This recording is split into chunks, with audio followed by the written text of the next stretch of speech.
Viral, pasutri bermesraan terakhir kalinya, sebelum berangkat cerai, terungkap alasan berpisah. Video sepasang suami istri, bersikap mesra, untuk yang terakhir kalinya, sebelum sah bercerai, viral di media sosial. Dalam video yang beredar, terlihat pasutri ini, bahkan berangkat bersama, untuk menghadiri, sidang perceraian mereka.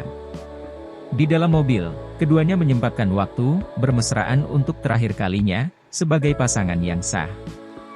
Video tersebut diunggah oleh sang istri di akun TikTok, Fnani.